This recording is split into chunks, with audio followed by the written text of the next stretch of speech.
Le métier de professeur, tout le monde le connaît. Notre propre parcours d'enfant, puis celui de nos enfants sont jalonnés de profs, tels des repères dans le temps, mais aussi des repères dans l'accès aux multiples savoirs dont ils sont les garants.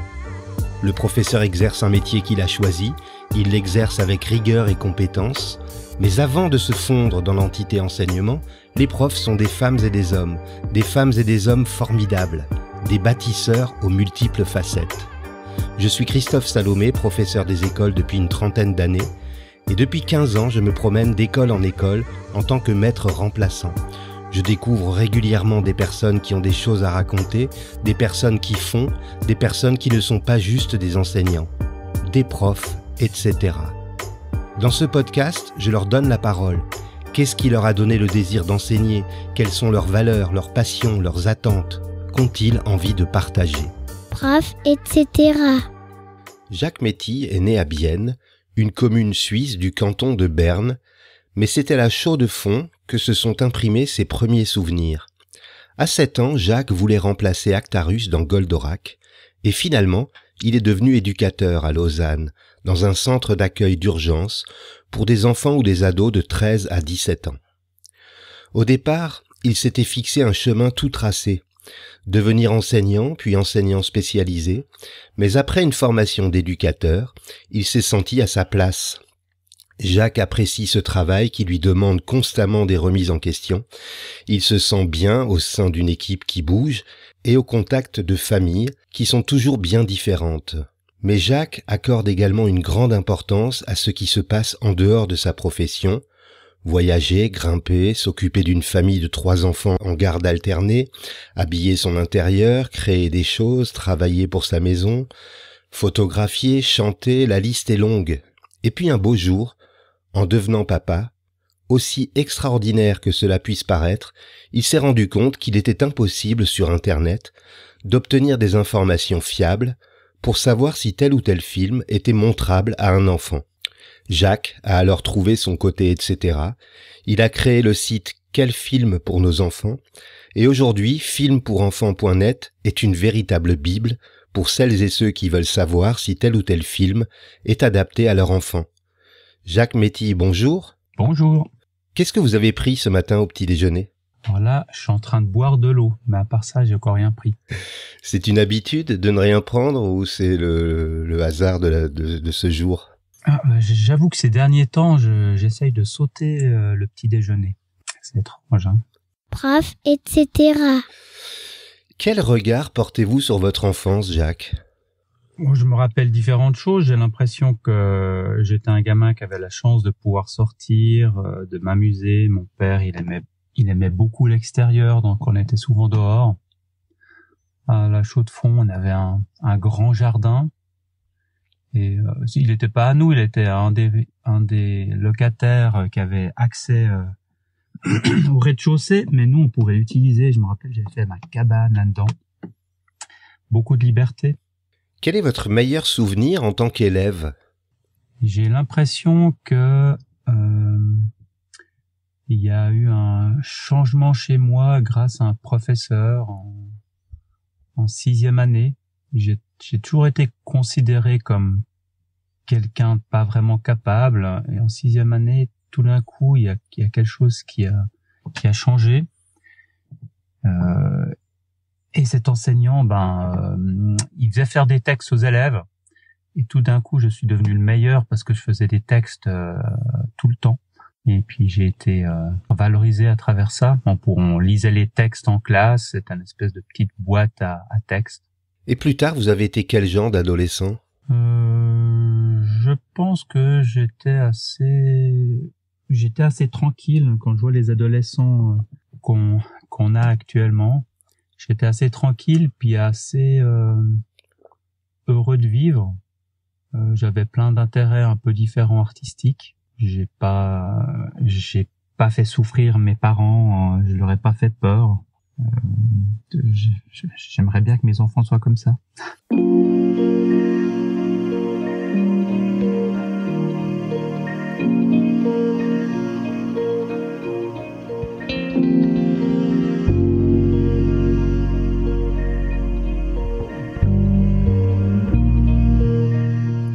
En quoi cette période de l'adolescence a influencé le choix du métier d'éducateur que vous exercez aujourd'hui? Je pense que soutenir, aider les adolescents, c'est important parce que c'est une phase qui construit la vie, et il y a des gens qui ont de la chance d'avoir des familles qui arrivent à s'auto-supporter, et il y en a qui ont beaucoup plus de peine. Moi, je pense que en découvrant adolescent que j'ai eu des parents qui m'ont vraiment laissé faire beaucoup de choses, mais parce qu'ils avaient confiance en moi, j'aurais envie que ça puisse se passer comme ça aussi ailleurs. Bref, etc. Je disais tout à l'heure que filmpourenfants.net avait germé un peu après la naissance de votre premier enfant. Comment avez-vous procédé pour vous atteler à cette gigantesque tâche?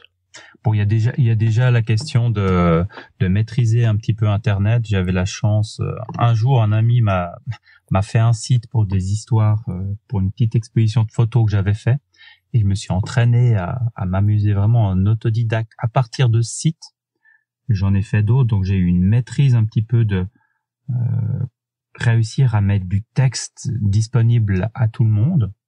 J'ai pas eu besoin de webmaster pour ça. Et après, il a fallu un peu réfléchir sur comment est-ce que je présentais ça, qu'est-ce que je mettais à l'intérieur. C'est compliqué de faire un site parce que l'idée posée à la base, pour moi, elle pouvait pas beaucoup évoluer parce qu'après, sinon, je devais tout remodifier les choses. Donc, j'ai dû bien réfléchir sur qu'est-ce que je voulais mettre un peu en avant au niveau du contenu. Montrer les messages qu'il y a à l'intérieur d'un film, c'est pas la même chose que de faire un résumé du film. Je trouvais qu'il y avait que ça, des résumés de films, puis c'était pas quelque chose de très innovant. Donc, de se dire, oui, ce qui est important pour le parent, c'est qu'est-ce qu'il veut raconter le film, qu'est-ce qu'il y a derrière l'histoire. Puis après, surtout, pourquoi est-ce qu'il est adapté ou pas à un enfant? C'est parce qu'il y a toutes ces scènes qui peuvent être tout d'un coup un peu compliquées pour l'enfant. Donc les messages puis les scènes difficiles, c'est arrivé comme ça.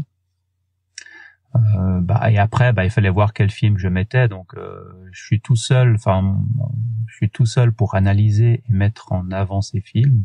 Donc j'y allais petit à petit avec les films qui sortaient, avec ceux qui m'intéressaient.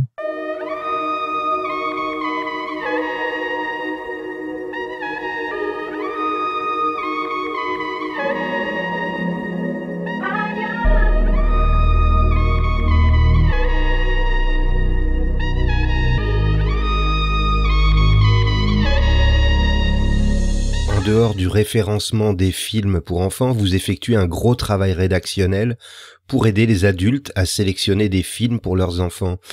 Combien de films sont actuellement référencés et est-ce que vous avez vu tous ces films? Alors, combien ils sont référencés? Je pourrais faire une petite recherche directement maintenant pour savoir. Je pense qu'il y en a plus que 2000. Après, c'est pas que des films, c'est aussi des séries. Et oui, je regarde tout. C'est-à-dire que si je regarde une série, je regarde tous les épisodes, par exemple. En tout cas, d'une saison, par exemple. Où je note, j'ai regardé cette saison-là. Parce qu'il y a des évolutions, des fois, entre différentes saisons. Et je suis obligé de regarder un film en entier parce que les moments qui sont tendus, quelque chose qui peut apparaître, ça peut apparaître à n'importe quel moment du film, et c'est rarement au début. Donc, même au niveau des séries, on peut avoir l'impression que les 3 premiers épisodes, c'est quelque chose qui est très mignon, et puis tout d'un coup, au bout du 7e, ou dans le dernier, il y a des choses nettement plus étranges qui apparaissent. Alors pour chaque film, vous proposez une fiche de présentation du film où l'on retrouve toujours 3 thématiques. Le message ou les messages véhiculés par le film, une description des scènes difficiles et une analyse du vocabulaire présent dans le film. Pourquoi ce choix? Il a fallu poser quelque chose, c'est un peu comme j'expliquais avant. Qu'est-ce qui me semblait être le plus important pour le parent au départ, parce que ce qu'on voit maintenant, c'est la deuxième présentation du film du site. Il y a quelques années, une nouvelle personne est venue m'aider à travailler là-dessus. Et puis il m'a proposé de repenser le design. Au tout départ, il y avait aussi le montage. Et puis, on s'est dit que montage c'était un peu compliqué. Ça a apparu juste un petit peu au départ. Maintenant, ce qui reste comme présentation, c'est un peu le reste du montage. Message, c'est important. Message, c'est vraiment fondamental parce que c'est rare qu'on nous dise dans ce film, on met en avant ça ou ça comme thématique. On nous parle que du résumé. Et puis, scène difficile, c'était aussi, comme je disais, important parce qu'à un moment donné, il y a plein de choses, des malaises, des mises en danger, des sexualisations, enfin, de la moquerie, plein de choses qui peuvent tendre l'enfant ou qui peuvent l'amener à percevoir les choses d'une certaine façon. Bien sûr, vos analyses sont les vôtres et d'autres personnes n'auront pas forcément la même lecture d'un même film. Est-ce que vous essayez de privilégier la neutralité, qualité légendaire des Suisses, je le rappelle, ou prenez-vous le parti de rester sur votre sentiment avec la subjectivité que cela implique ? Alors, de toute façon, j'ai conscience que c'est moi qui les écris. D'ailleurs, s'il y a que moi qui les écris, parce qu'on a déjà eu des propositions de certaines d'autres personnes de dire j'aimerais bien faire des analyses. C'est pour permettre aux gens qui viennent sur les fiches de se dire non, moi je connais ce rédacteur d'une certaine façon et je vois bien qu'il a tendance à percevoir les choses comme ça et je me positionne un petit peu différemment. Après, pour les scènes difficiles, j'ai tendance à être très factuel. Il y a ça qui se passe et je le mets. Après, tout d'un coup, je pourrais rater des choses. Des aboiements de chiens, je les mets pas toujours. Quand quelque part, pour des petits, il y en a peut-être qui angoissent par rapport à ça. Et ça pourrait mériter que les aboiements de chiens soient mis dans le film. Mais j'ai quand même mis une certaine limite dans ce qu'il fallait que je décrive comme tension. Et après, dans tout ce qui est l'analyse, j'ai une cinquantaine de thèmes que je me suis amusé à faire ressortir en général, puis après je les revisite à chaque film en disant tiens, il y a ça qui apparaît, il y a ça qui apparaît. Je peux tout à fait manquer quelque chose. Je vois bien par exemple à l'ère du MeToo maintenant, qui a une sensibilité à ça. Je l'avais déjà un petit peu au départ, mais ce rapport entre les sexes, je pense que ça mériterait presque d'apparaître encore un peu plus.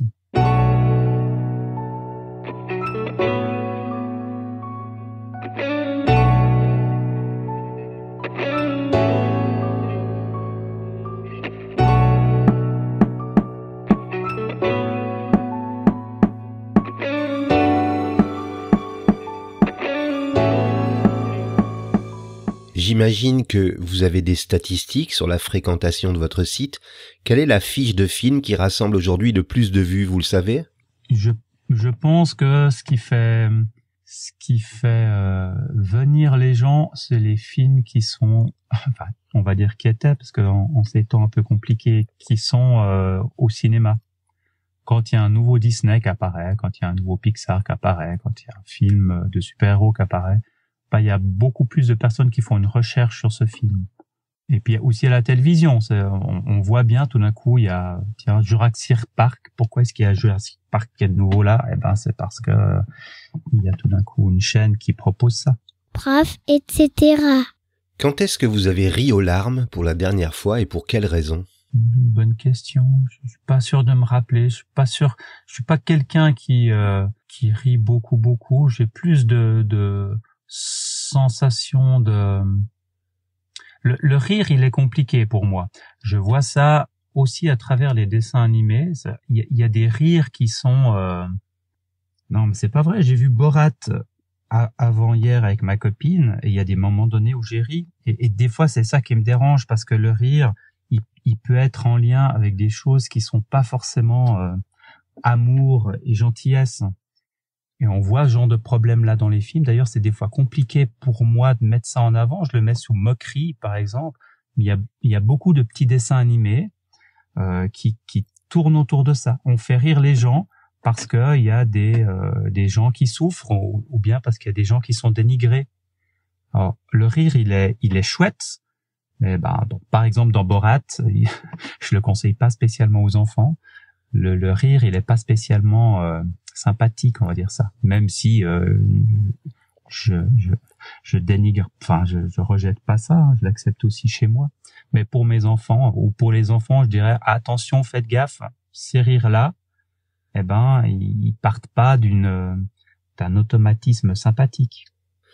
C'est vrai qu'il y a une frontière, mais Borat, je l'associerais presque à Chaplin, qui avait vraiment l'art de l'autodérision, et finalement le rire à propos des scènes de Chaplin, c'est un rire presque décomplexé parce que c'est une moquerie de lui-même, donc elle passe, j'ai l'impression. Qu'est-ce que vous en pensez?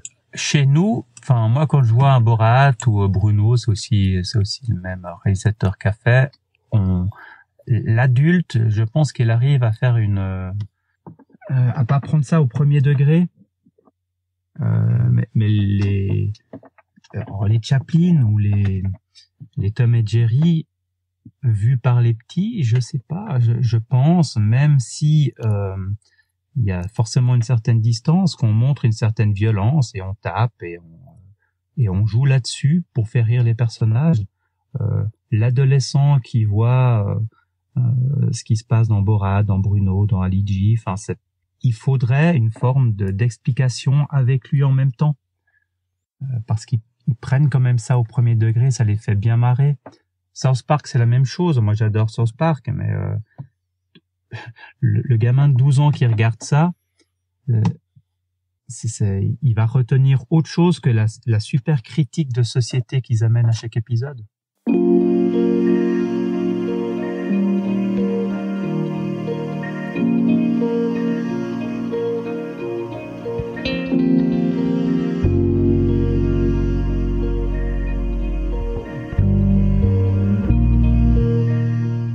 Pouvez-vous me citer un moment préféré de votre journée, qu'il soit professionnel ou plus personnel?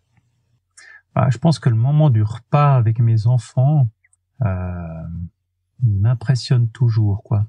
Et encore plus maintenant, j'ai 3 gamins qui parlent beaucoup.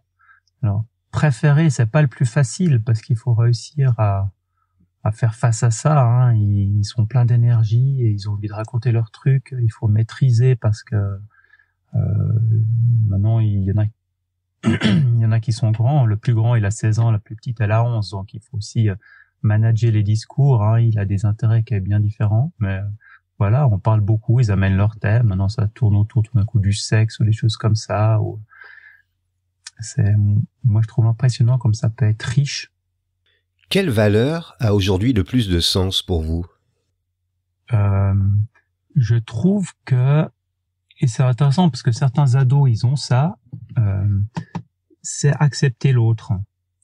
J'ai l'impression que on a tendance à partir un peu dans ces deux extrêmes, de se dire non mais on peut accepter un peu tout le monde, et puis ça crée en parallèle de ça, non il faut refuser, il faut un peu refuser certaines choses et interdire.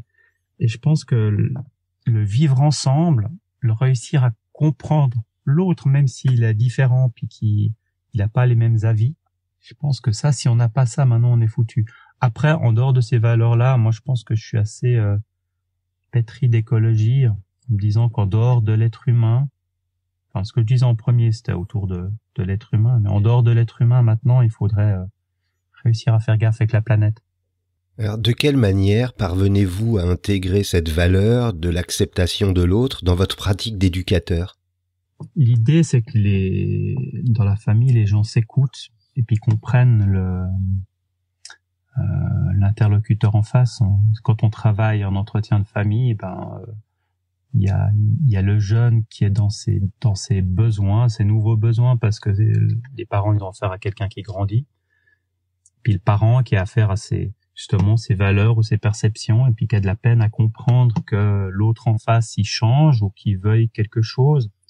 Et puis ça crée des fritures. Et puis nous, on est souvent une forme on renvoie la parole de l'autre, on leur permet un peu de s'écouter. Quel mot, selon vous, compléterait le mieux le mot éduquer? S' apostrophe avant, s'éduquer. Parce que éduquer, c'est essayer d'agir sur les autres. Et je pense que on peut agir un peu que soi-même, sur soi-même. C'est un des paradoxes du métier d'éducateur. Hein. On y croit. Enfin, il y a imaginer que c'est moi qui vais faire bouger l'autre, c'est le meilleur moyen pour qui nous montre qu'il va pas le faire. C'est s'éduquer, c'est que la personne s'intéresse à ce qui existe autour de lui, c'est que la personne travaille elle-même sur elle-même.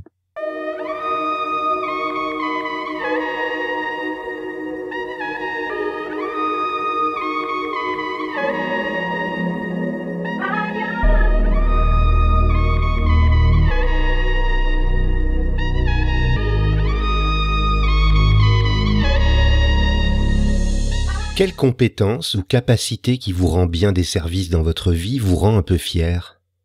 Pour moi, je pense que j'ai la chance ou la difficulté d'être un peu un réflexif. J'ai cette capacité un peu d'analyse, de me mettre un peu dans une position méta. Il y a un côté où je suis content, puis il y a un côté où des fois ça coupe un peu des émotions. Je me dis, oh là là, j'ai un peu un petit côté autiste. Ce site, il a des fois un petit côté autiste, comme ça, un petit côté je vis seulement une chose et d'ailleurs c'est un temps internet qui des fois me désole un peu aussi. Mais ouais, je pense que c'est cette capacité de réfléchir, j'aime bien. Si vous pouviez vous mettre dans la peau de quelqu'un d'autre, vivant ou mort, pour une journée, vous choisiriez qui? Moi, je m'essayerais bien dans une autre espèce, mais pas trop lointaine, quelqu'un... un homme de Néandertal, pour essayer de voir qu'est-ce que c'est les logiques différentes, même un animal, hein, pour essayer pour vraiment ressentir qu'est-ce que c'est l'humain. On se ressemble quelque part un peu trop. Ça serait gâcher un vœu incroyable. Si on va dans une baleine, ou si on va dans un homme de Néandertal, ça serait assez incroyable. Prof, etc. On arrive bientôt à la fin de cet entretien et ma dernière question, c'est la suivante. Qu'est-ce que vous vous souhaitez pour les 2 prochaines années? Bon, moi j'ai de la chance. On est dans une période maintenant compliquée. Hein, avec ces histoires de Covid qui génèrent du stress un peu chez beaucoup de personnes. Me souhaiter quelque chose à moi-même. J'ai l'impression d'être déjà dans une partie du monde qui va très bien, avec la chance d'avoir des salaires qui arrivent parce que je suis pas touché par ces histoires de Covid. Mais je me souhaiterais de pouvoir fonctionner avec des gens qui seraient moins en tension ou qui souffriraient moins, parce que je trouve que les gens vivent des choses difficiles. Mais voilà.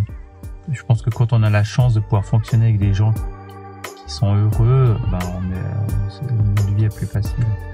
Merci Jacques d'avoir passé ce moment avec moi. Mais de rien. Ça fait un peu bizarre de parler un peu de soi-même parce que il y a un côté où je m'intéresse pas tellement beaucoup à moi-même. Je suis plutôt intéressé au monde qui m'entoure, mais c'est rigolo de faire ce petit travail.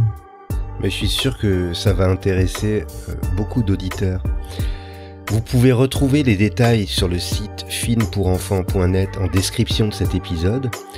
Si vous aimez Prof, etc., n'hésitez pas à vous abonner sur votre plateforme de diffusion préférée. Si vous avez envie de m'aider, vous pouvez m'offrir des étoiles, 5 de préférence, sur l'application podcast depuis un iPhone ou un iPad, ou sur iTunes depuis un ordinateur. Vous pouvez également y laisser un commentaire. Et si vous avez envie de partager votre côté, etc. avec les auditeurs, écrivez-moi sur Twitter ou sur la page Facebook de Prof, etc. À vendredi.